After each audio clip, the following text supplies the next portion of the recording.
Okay, so dire na ta sa chapter 3, no? About torsion. So sige, as always, so introhan sa nato. Sundan na lang natin ning na diri sa libro. So in this chapter, we shall consider the derivation and application of twisting. Yun. Pagdungog gani kag torsion, yun, other term ra na kay twisting. Pagpilipit ba? O bara sa Bisaya. Pod twisting. From the word it's torsion. So galing yan sa root word na torque. Torque. Na ba? Moment na about sa axis. So moment gihapon na sadya. Moment gihapon na. Still a moment.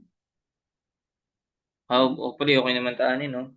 Moment, force and moments. Moment gihapon na sadya.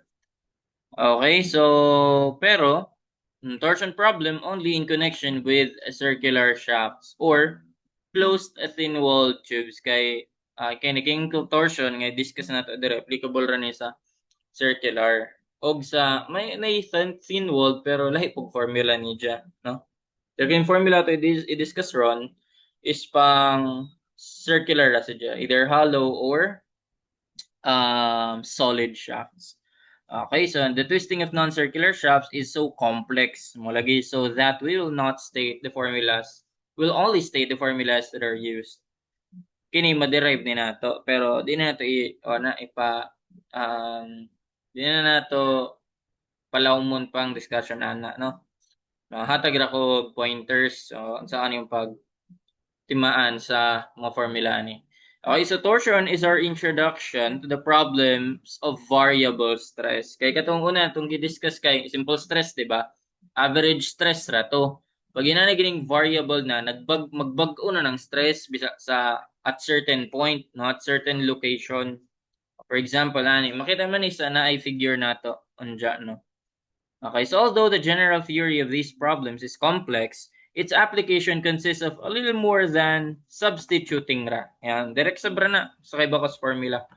Okay, substituting given values in the formula soon to be derived. And it's fairly simple. Yan, sobrang dali ra ni. Kay mo man general theory na ni no? Di pa simplify na jud siya. Okay, for circular shafts. No, kay na man tay formula ato na common. Pag di na gani siya circular shafts or kung asa gani thin-walled tubes na pod na si J formula ana. Okay, so discuss ang pod nato sa no if maabotan diri. Okay, so the general technique used in all cases of non-uniform stress, take note, distribution is outlined in these steps. First, from a study of elastic deformations produced by specified load, plus the application of Hooke's law on elastic deformations mo ba nagdelta, delta elastic deformation, and the term Hooke's law ay stress is proportional to strain. Diba? Or stress is proportional to strain. And the proportionality constant kay mao ang modulus of elasticity, Young's modulus, elastic modulus. So, and determine the relations between stresses that are compatible with deformations. Amo ni katong sa ano to, sa ganito, statically indeterminate. Kinahanglan na to mukuha og equation of compatibilities. Kay di sapat ang equilibrium equations ra. So kinahanglan nato magdugang og usa pa ka formula. Mo to atong ginamit ang concept sa strain or sa deformation, no? So next, by applying the conditions of equilibrium to a free body diagram of a portion of a body, obtain additional relations. O mula gini. Related naman sa just one, di ba? Between the stresses. So these relations resulting from a study of equilibrium between externally applied loads and the internal resisting forces over an expiratory section are called equations of equilibrium. So mula gini, motig summation of forces along x, summation of forces along y, ug katong summation of moment, no? So next, lastly, be sure that the solution of equation in steps 1 and 2 is consistent with the loading conditions at a surface of a body. So this is known as satisfying the boundary condition. Syempre, dapat kung himo kag equation na applicable siya at a certain range ra, certain values, no? Na naara. May boundary conditions. Mas ma-discuss ning boundary conditions, mas gamit na sa deflection. especially sa double integration method. So in the theory of elasticity, ayan, it is known that a solution satisfying these three steps is unique. That is, it is the only possible solution. So, ay laing solution na hanin, no? Kana gani na, gisimplify naman gani na. So, in deriving the torsion formulas, we make the following assumptions. So, these assumptions may be proved mathematically, and some may be demonstrated experimentally. So, the first to apply only to shafts of circular section. So, circular sections must remain circular. So, di isa dyan magbago, di isa dyan mag-warp, di isa dyan mag-deform, no? Circular sections ra dyan siya. Di isa dyan ma-compress na, basta di isa dyan malleable. No? Di isa dyan ma-form into different shapes. So, next, plane sections remain plane and do not warp. Mura bagkuan ka na kay cross-section no, inana ba? So, manatili ra gyapon sa jagingana, di na siya mag-warp, di na magingani. O bali kasabot man pud no. Nani ba? Di na sadya mo yung ana nga maglahi-lahi na ni sila og shape. So, manatili ra na sadya sa shape niya. Ay mo nagmurag microscopic view niya ba? Kaya puli gets man to. Di sadya mag-warp sa main plane, di na mo curve na ba? So next, the projection of a transverse section of a straight radial lines in the section remains straight. Ano may figure anja? Yeah, shaft is loaded by twisting couples in planes that are perpendicular to the axis of the shaft. Sige, balikan nato na anja. Stresses do not exceed the proportional limit. Ay, muna day ni day. Naram day sa ubos day. Balikan nato. So the projection upon the transverse section. Ang transverse section, kanait na perpendicular sa longitudinal. Longitudinal na kay muagi siya sa center niya sa axis. So, mo nag-axis ng axis ng section ng object name mo. Ang perpendicular ato mo tog longitudinal. 90 degrees na siya. Ay, mo tog transverse. Ang perpendicular sa longitudinal. Okay, so may gingon. So the projection upon a transverse section of a straight radial lines in sections remains straight. Di ba, munig ko ani dyan, longitudinal. Mura man ipakita kaning part ni. So mo ni ag transverse ag perpendicular ato. So pwedeng kini, pwede pong kini. Basta 90 degrees siya na. Basta 90 degrees siya na. Pwede po ni. Basta 90 degrees. Kasa na transverse ni dyan. So in this case mo ni. Okay ni ko no. Plane ra siya mas remain straight line. Sakto man po. Na naman po yung assumption nato. And amo ni day ni hang giingon nga mag-vary na ang stress. So pinakadako siya sa gawas kay mo man ay magkiskisan. Imagine ra god nga murag ko ani sa ba? Murag daghan ni sa paikot-ikot. Murag ba disk. Paikot-ikot. So magkiskisan ba ni og kini? Di ba? So man sa maximum mag-stress ni ato. Mas pinakadako siya sa outside portion niya. Zero na siya diri sa atong nga. Diya syempre, ana po ni sa pikas. Nanara. Press ra na sila. Ito nga ragi consider. Direta sa pang-upat. Amon lagi ni, so shaft is loaded by twisting couples in planes that are perpendicular to the axis of the shaft. So mo lagi niyo. So kini couple ni na kay dire na kay moment diri. Diya i-resist man na diri sa sunod nga thin strip, di ba? Sa thin nga covering ni diya. Mag-resist na sila mo magkiskisa na siya. Maong shear pod na. Ang torsion is also shear stress. Nanara, mura na explanation ni diya. Unja, lastly, stresses do not exceed the proportional limit. Siyempre, kay kinahanglan man mo obey of Hooke's law, di ba? So, dapat ang stress is proportional to strain. Para applicable ni, so dapat pasok ra siya sa proportional limit. Okay, so moto. So derivation of torsion formulas. Sige, pakuha na to gamay dire. So in figure 3 ko no, 3-1. So ana. So shows two views of solid circular shaft. Munig solid circular shaft. Anya mo ni dyan longitudinal axis, mo ni dyan transverse. Actually, pwede po ni basta 90 degrees siya. Basta perpendicular sa longitudinal. Transverse na siya. Okay, so a torque T daw, mo ko na ni, is applied at the ends of the shaft. Baliktaran day sila. So, kini, paana. So, murag i-twist ni mo paana. O kini, kontra. So, syempre, lahi sila og, di ba? Lahi sila og direction. di syempre magkaroon na og deformation kay kini mag-ini original ko ani ja position. Dahil sa deformation, dahil sa torque nga magkaiba og direction, makabuo ka diri og angle theta. Murag makuha na siya ba mag-slant na ni. Ang dating kini mahimo nang nakaing-ani, di ba? Kay kung mas kusog ni dire, mo na madana ni diya. Mo na torsion, na ang torsion. Kana kung magkuan ka, mag-squeeze ka og kuan. So bigyan na squeeze na to. Ang paglaba, di ba? Kana mag-squeeze ka, squeeze nimo.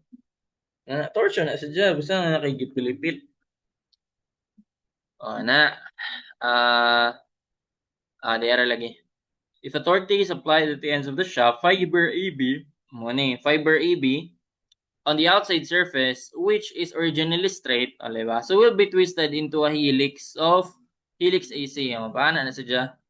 Slant na siya.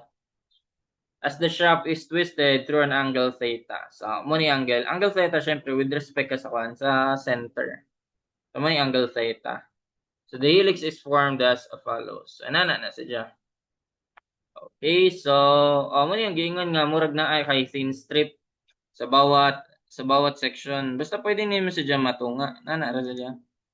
Pwede nimo ni matunga na kay napay bilog diri pagamay nana. Diba? So kung dot na lang ni dire, diba? So ana na shear stress adto. Pagamay siya ng pagamay. Nana ra. Padung sa tunga. Nya ang balik na pud ni sa paana na pud ni. Ana ang giuban paana. Depende ra sa sign convention. Basta zero si sa tunga, maximum si sa gawas. Mo na ito man eh. Maximum sa pinakagawas. Okay, so sige, okay na tani. Hindi na nato i-discuss kaayo. Dire na ta diretso sa formula.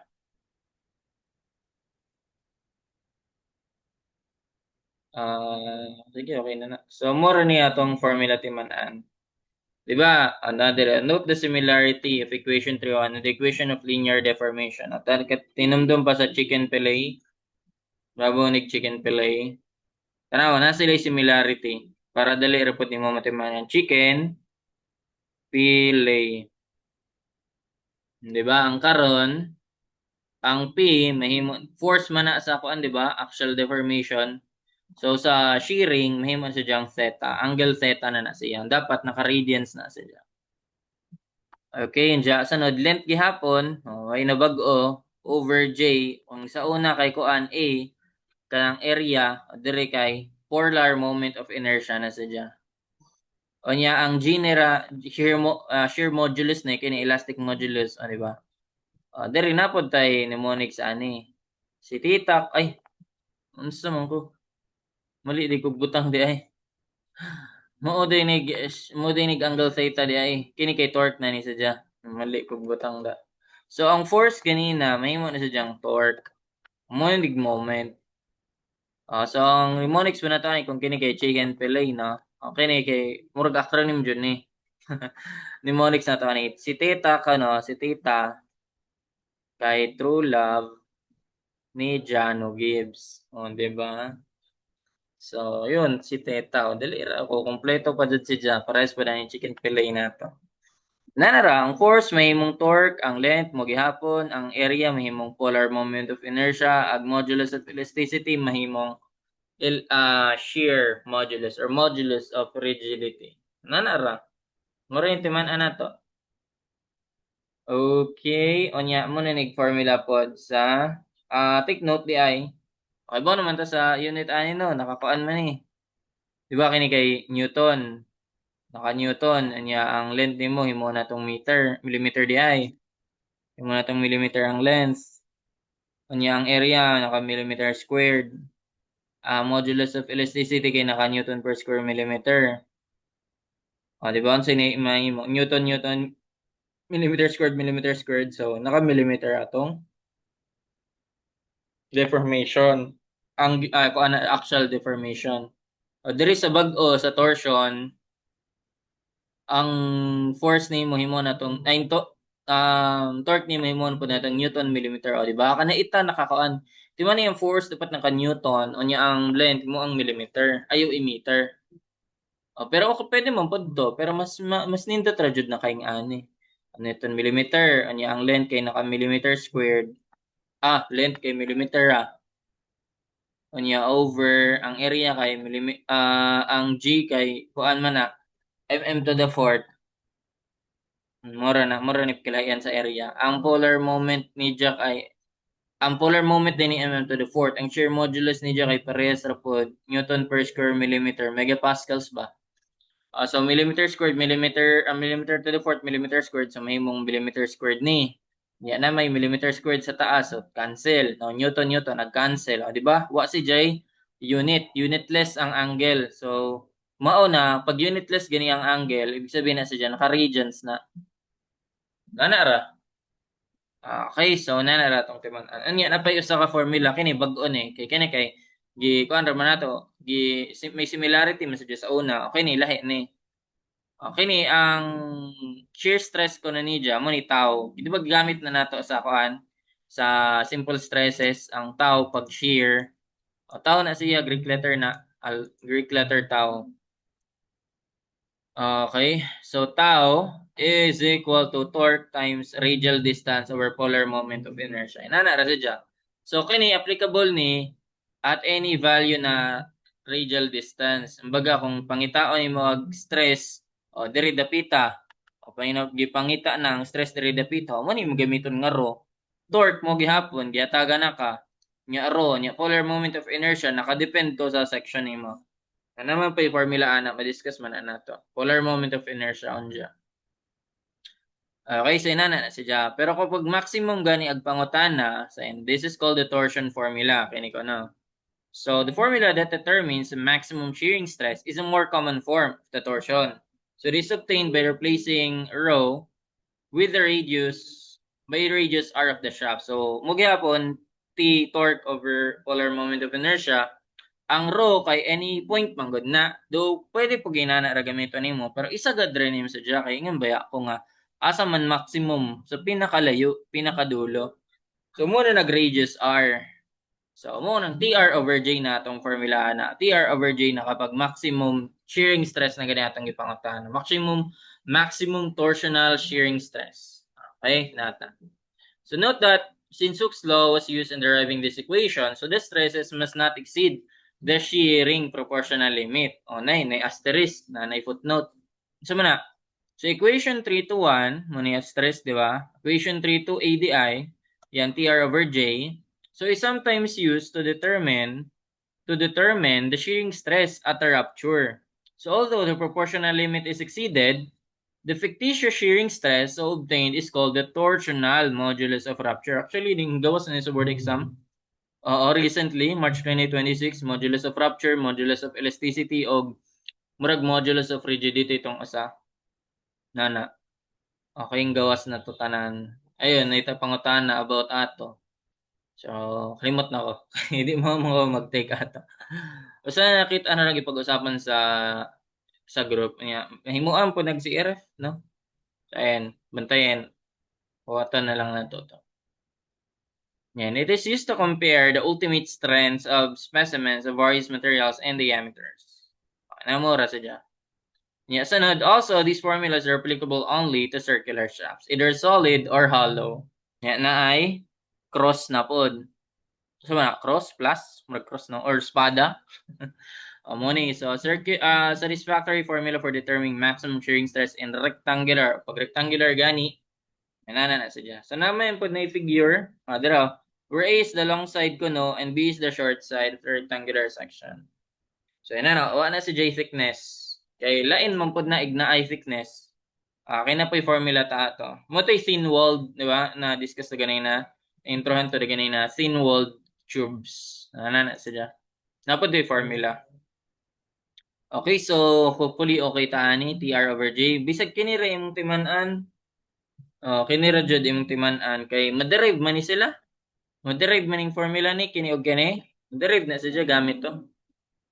So dirita. So the values of polar moments of inertia for circular shafts are given in figure 3.3. So diara. Figure 3.3. So gikan man ni dere.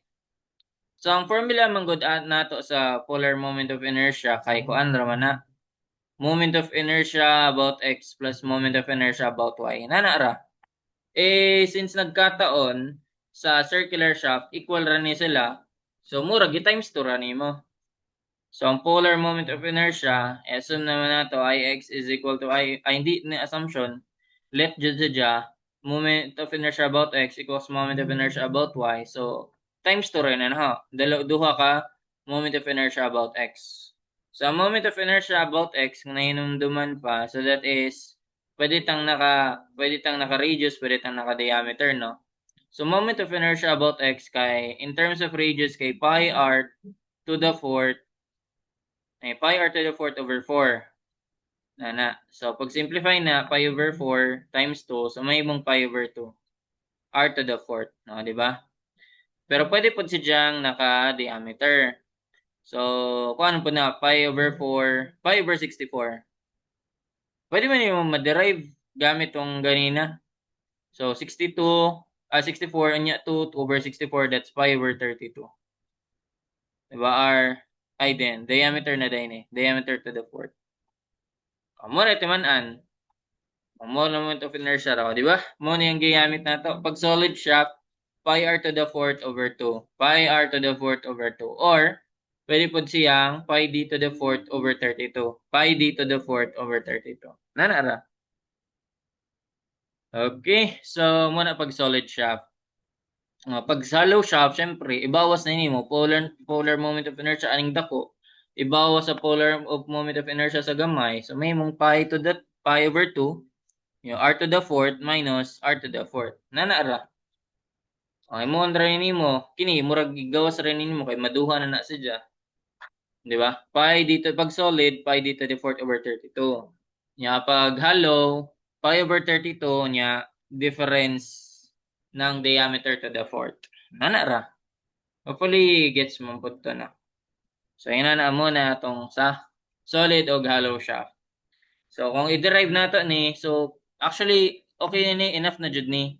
Pares na siya. Pero kung gusto mo i-derive ang pang solid shaft, maximum, niya ang pang hollow. So, syempre, kung solid shaft na siya, pi, nakakuanta dire, naka-diameter. So, gamito na to itong, himuon na to ning d over 2, di ba? T times kuan.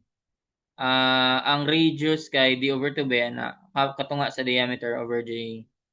Okay, so, simplify na to na tau max that is equal to torque, syempre, niya d over 2 o niya polar moment of inertia, solid shaft. Di ba kuhaan to? Pi over 2 ay pi over 32 di ay times diameter to the fourth. O, sa may mo ani, di ba? Pwede man ini mo pwede din mo i-calculate kung di ka familiar pa sa fraction, di pa ni mo sanay. Pwede mo kining 1/2 over 1 over 32. Di ba mahimo ning 16? Kay 32 over 2 ra man na. Di ba? 1/2 divided by 1 over 32. 32 over 2 ra na. Mahimo 16. Muna, 16 TD over pi d to the fourth.